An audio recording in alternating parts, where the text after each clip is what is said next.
सरकारी हॉस्पिटल में डिब्बा सर्विस चल रही थी और डिब्बा सर्विस का डिब्बा जब हॉस्पिटल में आता है और उस पर जो चिट लिखी हुई थी और उसमें जो पंक्ति लिखी हुई थी, उन पंक्तियों ने एक डॉक्टर को मोह लिया था। वो जानने चाहते थे कि इन पंक्तियों को कौन लिखता है, इतने अच्छे दिल वाला इस समय में कौन है। और अब वो उसी की चाह में जानना चाहते हैं जब उन्हें पता लगता है कि एक महिला जिसका नाम सावित्री है, वो इन पंक्तियों को उसके घर से ये डब्बे आते हैं, तो वो बड़ा ही हैरान हो जाता है और एक झलक में ही सावित्री से प्यार करने लगता है। आइए जानते हैं क्या सावित्री उसे मिल पाएगी या नहीं मिल पाएगी, क्योंकि जो सावित्री है वो शादीशुदा है। नमस्कार, मैं महक चौधरी आज की कहानी में एक ऐसी प्रेरणादायक कहानी लेकर आई हूं कि आपको सुनने पर आप मजबूर हो जाएंगे कि क्या ऐसा भी कोई कर सकता है, इतना पढ़ा लिखा व्यक्ति इस तरीके से अपना जीवन निकाल सकता है। ये कहानी शुरू होती है आगरा के एक हॉस्पिटल से। आगरा के एक हॉस्पिटल में एक रवि नाम का एक डॉक्टर होता है जो कि हड्डियों का विशेषज्ञ है और वो अपने हॉस्पिटल में बहुत अच्छे से काम करता है। उसी हॉस्पिटल में एक टिफिन सर्विस चली हुई है। जो पेशेंट दूर से आकर अपना ट्रीटमेंट कराते हैं, जिनका कोई रिश्तेदार नहीं होता, जो उनको घर का खाना नहीं मिलता, उनके लिए डिब्बा सर्विस होती है। उस डिब्बे में खाना पैक होता है, दाल चावल दही रोटी जैसा डे के हिसाब से वो लोग फिक्स करते हैं और बिल्कुल घर का बना हुआ खाना वहां पर मरीजों के लिए आता है। उसी में हर डिब्बे पर एक चिट लगी हुई थी और उस चिट में बड़े ही प्यारे प्यारे शब्द लिखे हुए थे। उसमें लिखा हुआ था कि डरने की कोई जरूरत नहीं है, भगवान सबके साथ है, आप बहुत जल्दी ठीक हो जाओगे और आपको घबराने की और चिंता करने की जरूरत नहीं है। आपकी एक मुस्कुराहट आपको जल्दी से ठीक कर देगी। इन पंक्तियों को देखकर जब डॉक्टर एक पेशेंट का इलाज कर रहे थे, तभी उसका डिब्बा आता है और उस डिब्बे पर सबसे ऊपर वो चिट लगी हुई थी। उस चिट को रवि डॉक्टर पढ़ता है और वो बहुत हैरान होता है कि डिब्बा सर्विस तो हमने आज तक बहुत देखी, क्योंकि आगरा के इस हॉस्पिटल में बहुत सारे लोग डिब्बा सर्विस दिया करते थे, लेकिन ये जो डिब्बा सर्विस थी, अब इसके बारे में वो जानना चाहते हैं और अपने साथ के जो उसके कंपाउंडर होते हैं उनसे कहते हैं कि ये वाला डिब्बा किसके यहाँ से आता है, मुझे उन्हें देखना है। अब वो कहते हैं कि बिल्कुल, जैसे ही अगली बार ये डिब्बा आएगा तो हम देखेंगे कौन इन्हें सप्लाई करके जाता है। अब कंपाउंडर ध्यान रखते हैं तो वहां पर एक महिला जिसका नाम सावित्री होता है, वो उन डब्बों को देने आती है। उसे देखते ही डॉक्टर को वो पेशेंट इशारे में बताते हैं कि ये महिला है जो वो डब्बा सर्विस करती है, जिस डब्बे पर लिखा हुआ होता है, पंक्तियां लिखी रहती हैं जिनसे मरीजों को मोटिवेशन मिलता है। दवा के साथ दुआ की भी जरूरत होती है ठीक होने के लिए, और वो दुआ इस डब्बे पर चिट के थ्रू आती थी पेशेंट के लिए। डॉक्टर इस चीज से बहुत खुश होते हैं और अब अपने केबिन में सावित्री को बुलाते हैं। सावित्री डरती हुई हॉस्पिटल के डॉक्टर के केबिन में जाती है और कहती है कि सर, मुझसे कोई गलती हुई, मेरा डब्बा सर्विस बंद मत कराना, क्योंकि अगर मेरा डब्बा सर्विस बंद हो जाता है तो मेरा जो घर का काम है वो बंद हो जाएगा, मैं खाने तक के लाले पड़ जाएंगे। जब वो महिला ये बात कहती है तो डॉक्टर मुस्कुराता है और कहता है कि आप गलत समझ रही हो। आपका जो डब्बा सर्विस देने का तरीका है, जो लोगों को मोटिवेशन करने के लिए आप चिट बनाते हो, इन्होंने मुझे बहुत प्रभावित किया है।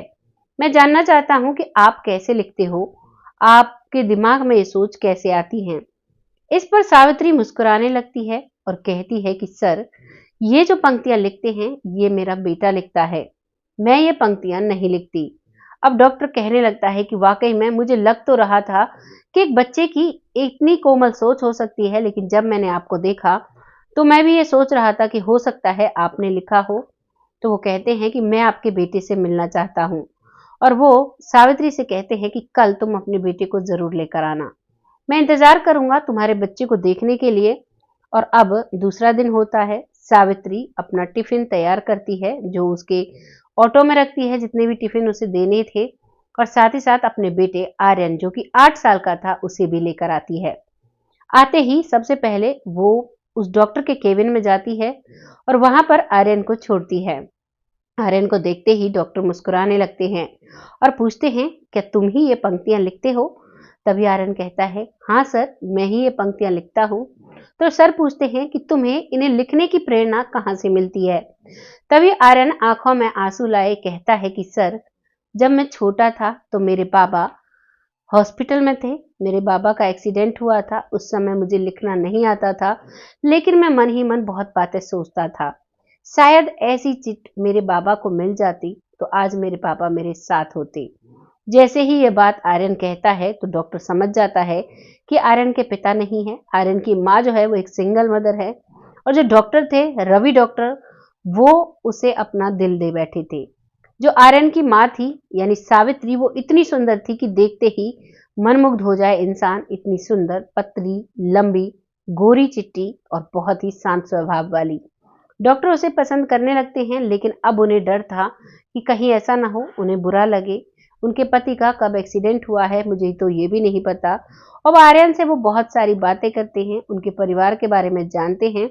तो आर्यन बताता है कि घर में मैं और मम्मी रहते हैं और कोई भी नहीं रहता है।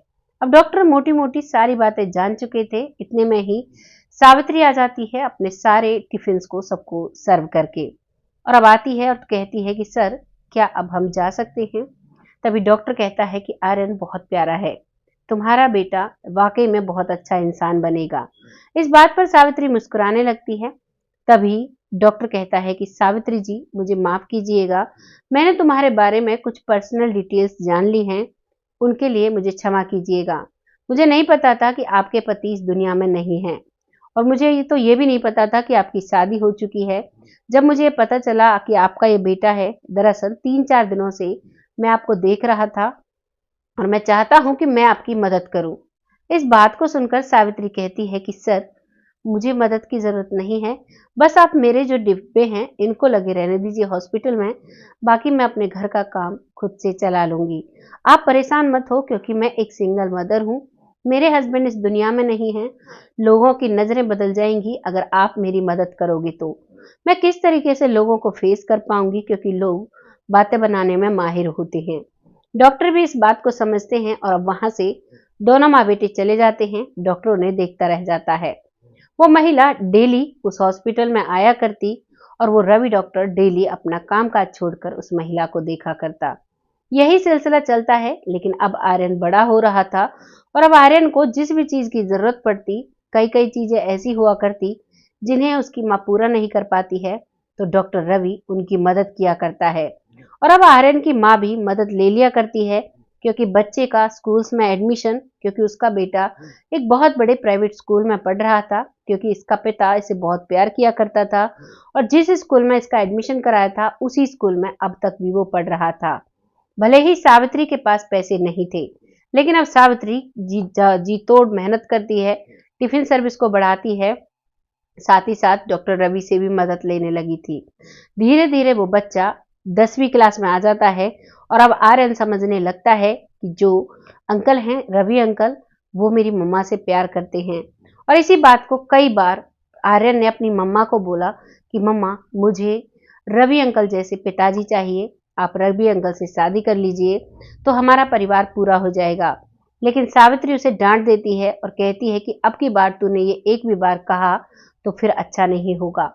इधर सामने से रवि भी इस बात को कहने से डरता है कि कहीं मैं शादी के लिए कहूं और ये गुस्सा ना हो जाए, इससे अच्छा तो कम से कम हमारी दोस्ती चलती रहेगी।